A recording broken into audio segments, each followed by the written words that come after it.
Hello friends, मैं CA मोहित पुनेठा आप सबका स्वागत करता हूं आपके अपने चैनल टेक्स गपशप में। आज की इस वीडियो में हम उस इंपॉर्टेंट पॉइंट को के बारे में डिस्कशन करेंगे जो हमारे लिए बहुत ज्यादा जरूरी हो जाता है नए इनकम टैक्स बिल 2025 को समझने में। क्योंकि जब भी हम उस बिल को समझेंगे तो उसके लिए उससे पहले कुछ इंपॉर्टेंट पॉइंट्स हैं जो अगर हम ध्यान में रखेंगे तो हम उसको इजीली जो है समझ पाएंगे। अब जब नया एक्ट जब पास हो जाएगा, दोनों हाउसेस पे पास हो जाएगा, लोकसभा राज्यसभा दोनों पे क्लियर आ जाएगा, उसके बाद वो इनकम टैक्स एक्ट 2025 बन जाएगा। तो उसमें क्या क्या इंपॉर्टेंट मुद्दे हैं वो इस वीडियो में बात करने जा रहे हैं। तो आइए शुरू करते हैं आज की इस डिस्कशन को। तो सबसे पहले अगर कहें तो ये नया एक्ट जो हम बहुत जल्दी ये एक्ट बन जाएगा तो इसको कहेंगे इनकम टैक्स एक्ट 2025, जो कि पुराना इनकम टैक्स एक्ट 1961 जो कि बहुत पहले से 1961 में बहुत सारी अमेंडमेंट्स जो है इनकॉर्पोरेट हो गई थी। तो और ये काफी पुराना एक्ट हो चुका था, तो इस वजह से क्या था, एक नए एक्ट की जरूरत थी कि रिफाइंड एक नया एक्ट जो है मिल सके। राइट, तो नया जब एक्ट आ जाएगा हम सबके सामने तो हम उसमें देखेंगे किन किन मुद्दों का ध्यान में रखना बहुत ज्यादा जरूरी है, कहां कहां पे फर्क आ सकता है। तो इसमें जो नया जो हमारे को लॉ देखने को मिलेगा, बेसिकली इसमें पर्पस था इसको सिंप्लीफाई, इसकी लैंग्वेज को सिंप्लीफाई करना। होता क्या था कि एज अ जो टैक्स पेयर है वो जो है निर्भर हो जाता था प्रोफेशनल्स के ऊपर टोटली, क्योंकि उसकी जो एक्ट की जो लैंग्वेज होती थी बहुत ज्यादा जो है उस तरीके से लिखी जाती थी कि इजी लेमैन जो है पर्सन उसको नहीं समझ सकता, तो दिक्कत आती थी। तो इसलिए जो है जरूरत थी सिंप्लीफाइड लैंग्वेज की। तो कोशिश करी गई है इस एक्ट के अंदर कि लैंग्वेज का मॉडिफिकेशन किया जाए।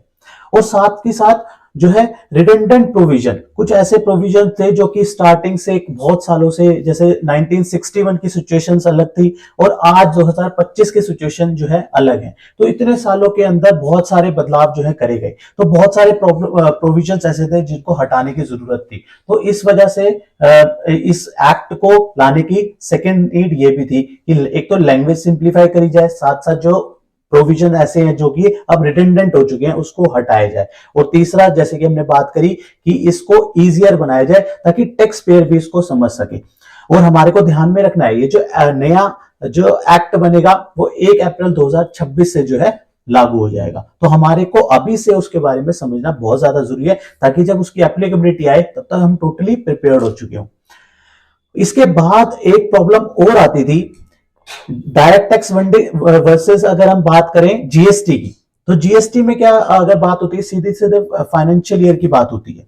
और लेकिन अगर हम इनकम टैक्स की बात करें तो वहां पे कई बार क्लाइंट ये टैक्स पेयर कंफ्यूज हो जाता था प्रीवियस ईयर और असेसमेंट ईयर में, तो वहां पे ये प्रॉब्लम भी सॉल्व कर दी गई। अब वहां पे सीधा कॉन्सेप्ट ला दिया टैक्स ईयर का, तो यहाँ पे टैक्स ईयर का सिस्टम रहेगा जो कि एक फाइनेंशियल ईयर वाइज चलेगा, जो कि प्रीवियस ईयर असेसमेंट ईयर का कॉन्सेप्ट जो है खत्म हो जाएगा ताकि हमारे को रिलेवेंट जो ईयर है वो सीधा सीधा पता हो।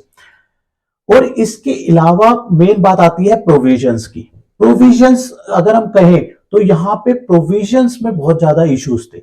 यहाँ पे पिछले एक्ट जो हमारा इनकम टैक्स एक्ट 1961, उसमें 298 सेक्शंस थे जो कि 52 चैप्टर्स में बाइफरगेटेड थे। तो 298 सेक्शंस, 52 चैप्टर्स, यहाँ पे 52 चैप्टर्स को रिड्यूस करके 23 चैप्टर करा गया है। लेकिन अगर हम बात करें सेक्शंस की तो वहां पे 298 सेक्शंस थे और नए एक्ट में हमारे को देखने को मिलेंगे 536 सेक्शन। अब हम सोचेंगे कि ये हमारे नंबर ऑफ सेक्शंस बढ़ क्यों रहे हैं एक्ट में, तो नए एक्ट में तो और कम होना चाहिए। इसमें इश्यूज ये था कि होता क्या था, जैसे बीच बीच में अमेंडमेंट के थ्रू नए नए जो है सेक्शंस इंसर्ट करे जाते थे। पुराने एक्ट में जैसे अगर हम बात करें 142 ए इंसर्ट कर दिया, फिर 10 के बाद 10 ए आ गया, 10 डबल ए आ गया, 35 ए आ गया, 72 ए आ गया। तो इस तरीके से बीच बीच में जो है सेक्शंस जो है डाले जाते थे। तो यहाँ पे जो नए एक्ट है इसमें प्रॉपरली उसको अरेंज कर दिया गया है उनको उनको जो है प्रॉपर्ली सीरीज में कर दिया, इसलिए हमारे को जो नंबर ऑफ सेक्शंस जो है ज्यादा देखने को मिल रहे हैं, हमारे को 536 सेक्शंस देखने को मिल रहे हैं। या बात वही है कि वहां पे जो सेक्शंस की अलॉटमेंट थी और वहां पे 10 के अंदर जैसे उस तरीके से 10 नहीं आ रहा है, तो यहां पे जो है अलग अलग है, इस वजह से नंबर ऑफ सेक्शंस बढ़ गए हैं। फर्दर हो सकता है फ्यूचर में जो अभी जो इनकम टैक्स एक्ट बन जाएगा 2025, उसमें फर्दर जो अमेंडमेंट्स हो वहां पे भी इस तरीके से इंसर्शन होने लगे, ए बी इस तरीके से इंसर्शन फर्दर वहां पे भी देखने को मिल सकती है। तो ये फर्क है, इस वजह से नंबर ऑफ सेक्शंस जो है यहाँ पे 536 हमारे को देखने को मिलेंगे नए इनकम टैक्स एक्ट 2025 के अंदर। और जैसे कि हमारे को एक्सपेक्टेड इसमें यह था कि इसमें ओल्ड रिजीम के बारे में बात नहीं करी जाएगी, जैसे कि न्यू टैक्स रिजीम अब डिफॉल्ट टैक्स रिजीम है, तो न्यू टैक्स रिजीम को ही इसमें कवर करने की जो है सब उम्मीद जता रहे थे। लेकिन एक्चुअल में यह है कि वहां पे नए इनकम टैक्स एक्ट 2025 के अंदर हमारे को दोनों के दोनों ओल्ड रिजीम और न्यू रिजीम दोनों के कॉन्सेप्ट जो है देखने को मिलेंगे। सो उनकी स्टैंडर्ड डिडक्शंस वगैरह देखने को मिलेंगी। 80C 80D जो है रिबेट 87A जो कि अब बढ़ चुकी है, वो सारे जो है हमारे को देखने को मिलेंगे, जो कि मोस्टली लोग एक्सपेक्ट कर रहे थे कि ओल्ड रिजीम की वहां पे जो है चर्चा नहीं होगी, लेकिन वो सारे सेक्शंस हमारे को ध्यान में रखने वो जो है कंटिन्यू रहेंगे।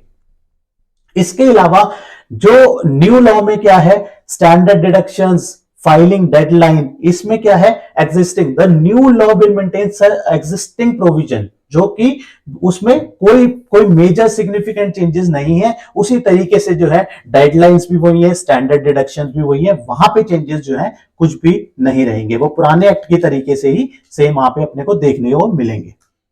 इसके अलावा एचयूएफ के कॉन्सेप्ट में बात करें तो वो भी सेम रहेगा, वहां पे भी नए इनकम टैक्स एक्ट 2025 के अंदर भी वहां पे सेम इंटैक्ट रहेगा, वहां पे भी कोई चेंजेस नहीं है।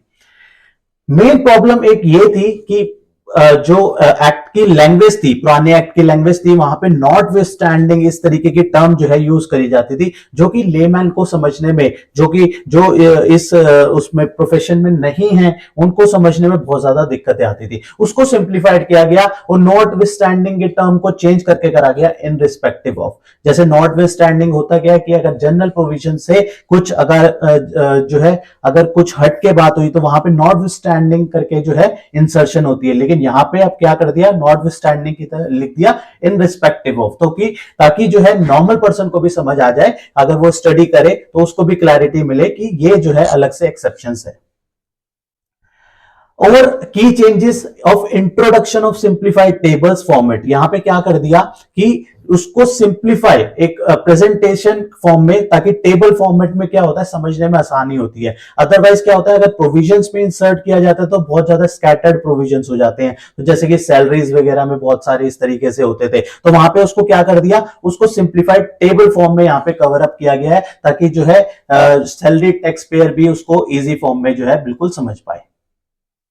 प्राइमरी एम अगर हम समझे ओवरऑल नए इनकम टैक्स एक्ट 2025 का, तो वहां पे सिंप्लीफिकेशन रहेगा, रीस्ट्रक्चरिंग रहेगा, और लेकिन जो मेन पर्पस होता है रेवेन्यू का वो सेम रहेगा, क्योंकि एट लास्ट जो है गवर्नमेंट को जो है रेवेन्यू कलेक्ट करना है, क्योंकि रेवेन्यू कलेक्शन होगा तभी जो है गवर्नमेंट को आगे वो गवर्नमेंट अपना बजट को उस तरीके से जो है लगा पाएगी। तो यहां पे कहीं ना कहीं मेन जो है पर्पस जो है वो डिफीट ना हो, इसलिए कोर प्रिंसिपल्स तो ऑब्वियसली सेम रहेंगे, लेकिन जो है उसको सिंप्लीफाई करा गया, सिंप्लीफाइड लैंग्वेज एंड स्ट्रक्चर, ताकि जो है complexity of the revenue laws might still, क्योंकि यही जो हमने बात करी कि कॉम्प्लेक्सिटी, क्योंकि रेवेन्यू लॉ है, तो यहां पे रेवेन्यू लॉ में अगर इसको बहुत ज्यादा जो है उसको रिलैक्स कर देंगे तो कहीं ना कहीं हो सकता है गवर्नमेंट को जो है रेवेन्यू लॉस होए, तो इसलिए जो है इस तरीके से जो है कहीं ना कहीं उसको स्टिक पे रखना बहुत ज्यादा जरूरी है।